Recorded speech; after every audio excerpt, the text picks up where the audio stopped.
which I knew was all bullshit. But like I said, I was desperate, and I was just trying to find a way to maneuver around what I was going through just to get some relief. So after she had called me and apologized and was like, "Oh, I was just busy and I had a lot going on," blah blah blah. She made up some excuse that was just real light, real watered down, and I, decided that I was just gonna go ahead and go out of desperation. So while I'm staying there, um, I'll have to go into what happened when I was living with her, with this woman she was living with, that she went to church with. I'll go into that story some other time. It's a bit longer. But ultimately, she tried to double cross me and have me kicked out of the house with the woman we were living with, all because she was jealous. The woman was really nice. We got a chance to talk a lot because of her schedule and the fact that I didn't have work. I wasn't working at the time, so we were becoming close. And mind you, we were only living there for about 2 weeks before all this stuff started happening. But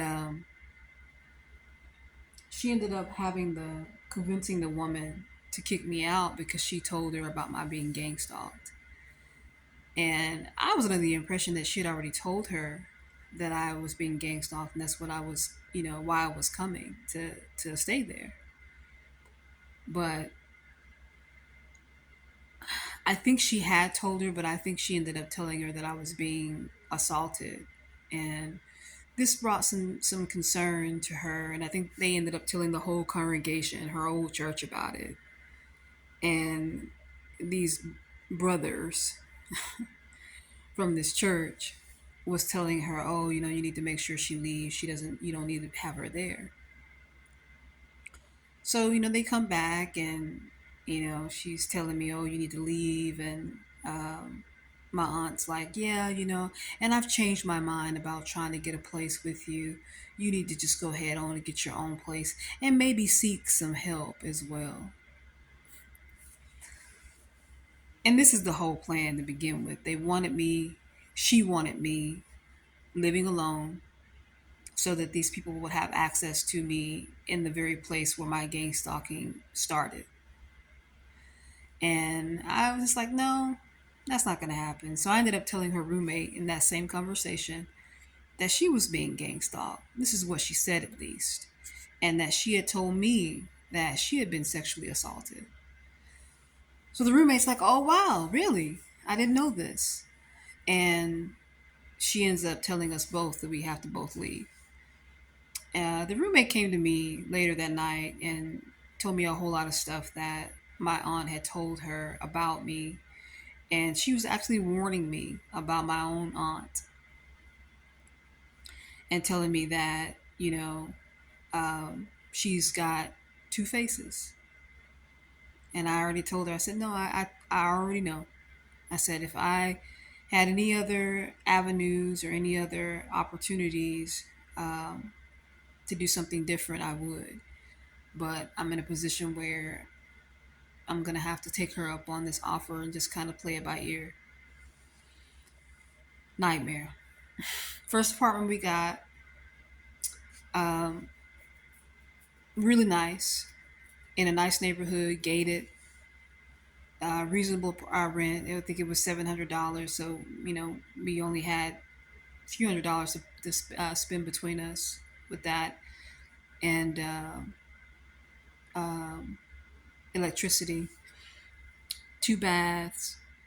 It was a really nice apartment, full bathrooms in both of our rooms. And I think it was maybe the first night in there, I was sexually assaulted. So she was letting people into the apartment, and I was being raped. Um, I put a lock on my door. And the interesting thing about this is that, so we both put locks on our doors, right? And I had made the decision after I'd been sexually assaulted in an apartment. We had lived there, I think, for maybe 2 months, that I wanted to leave. And I said I didn't feel comfortable in that apartment. And so she was all trying to convince me that, oh, it's not me, it's not, I'm, but I was the only one being attacked. So when we both moved out of the apartment and the maintenance came in, they couldn't get in her room because her room door was locked. And she just had the simple lock on her door. But my door was open. They had gone to my room, even though my door was locked. They had gone in my room, taken out all my clothes and all my belongings, all my things, and threw in everything in the trash on her request. Now, her stuff was still secure, and her bedroom door was still locked. But my door was wide open, and everything was gone. And the only thing they had left was my Bible and my passport. And they had those sit on top of the counter. They had to have gone through my bags to get that. So I was pissed because all I had was like the clothes that I had in my bag in my car and my Bible and my passport. Everything, all my new clothes, just everything I own in the trash. So at this point, we had already gone and moved into another apartment, real nice apartment in a gated community in a golfing area. Those are pretty big in Oklahoma, and uh, the rent was the rent was steep, but it was doable. And the apartment was really really nice, really nice. And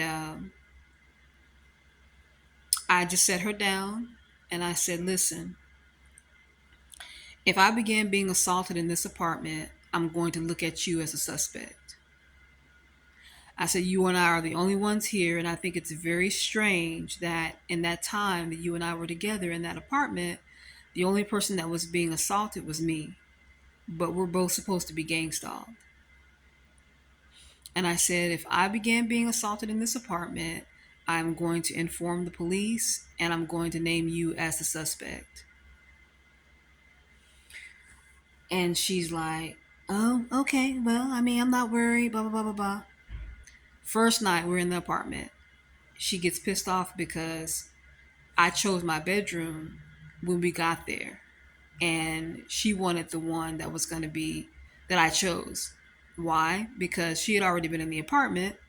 She had already told who she was working with, police, whomever, what room I was going to get so they could be prepared to do what they do.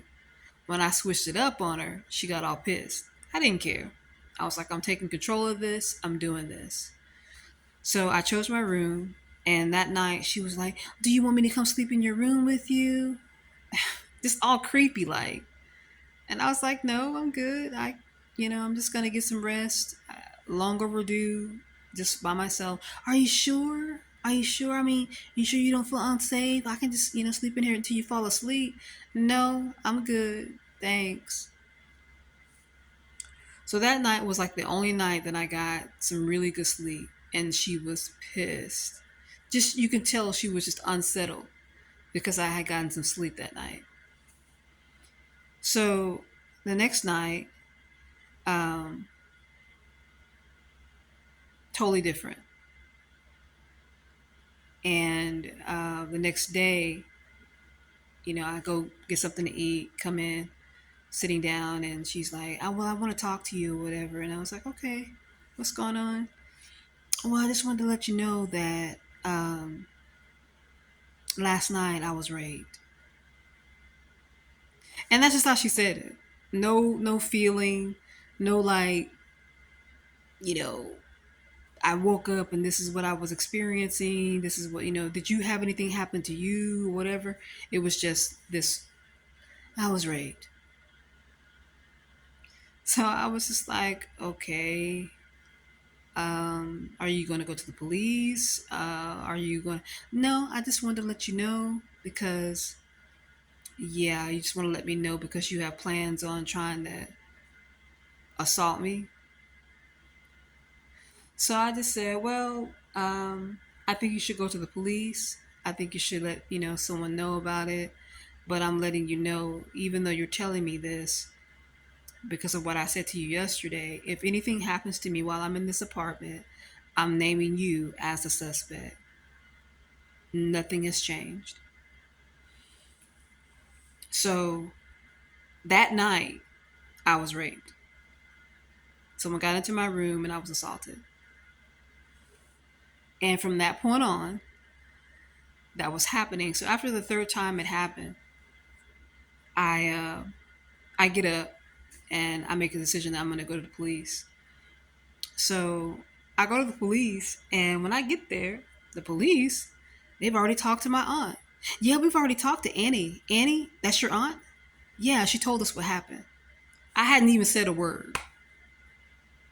And I said, what do you mean? She's already told me that, you were assaulted and what happened with you, so we don't need to take your statement. And I said, how's someone else going to tell you my statement about what happened to me and give you a statement on my behalf when I'm not even present? Like, what do you mean? Well, what I'm saying to you is that we're not taking any more statements. We already got hers and we don't need yours. And I'm just looking at him like, you're kidding, right? So, because of all the surveillance that they have on me, she already knew I was going to the police. And she got this police officer that was already involved in what was going on with me, and had him pull his little corrupt mood of, we're not taking any statements. So we're not going to put your assault on record. She's already talked to us. Like, it is beyond, like, this is illegal beyond words. So I go and I try to get a rape kit. They didn't even want to give me the rape kit. I had to like argue tooth and nail with this lady to get her to do a rape kit. All based off of what my aunt had gone down and talked to the police officer and the nurses at the hospital that I went to. How she knew what hospital I was going to go to and all that, I have no idea. Other than the fact that, like I've been saying, or maybe what I'm saying now, confirming the fact that this woman was involved in what was happening to me. And now I've been kind of like skipping around and not saying a lot about a lot of things that happened because I don't want to make this very long. But there was a lot of stuff that she did leading up to this moment where it was just beyond confirmation that she was involved. I mean, how do you get the cooperation from the police officers if you're not involved? And I'm just asking you all as the audience how somebody could do that. But I know, like I said, based off of all the other things she did, it was just obvious that she was involved. So I didn't even get a chance to confront her about it because when I got back to the apartment, she had moved out, was gone. Just packed her things up and was gone. And I haven't seen her since. And that was in 2019. Yeah. But the police encounter was the icing on the cake that really solidified to me that I was right, even though I already knew she was. I already knew she was. I mean, stuff that she had did, when we were living with with her roommate, that I didn't get into, that I'll get into in another video. But her name is Annie, and she's my mother's sister, and she is a facilitator of my sex trafficking and the crimes that happened to me. She's a self-proclaimed Jehovah's Witness, but she is the devil. She is the devil. And I'm sure I'll have some more videos talking about her and just other people that have been involved in what is happening to me and why I will never ever make another decision off of where I live based on desperation.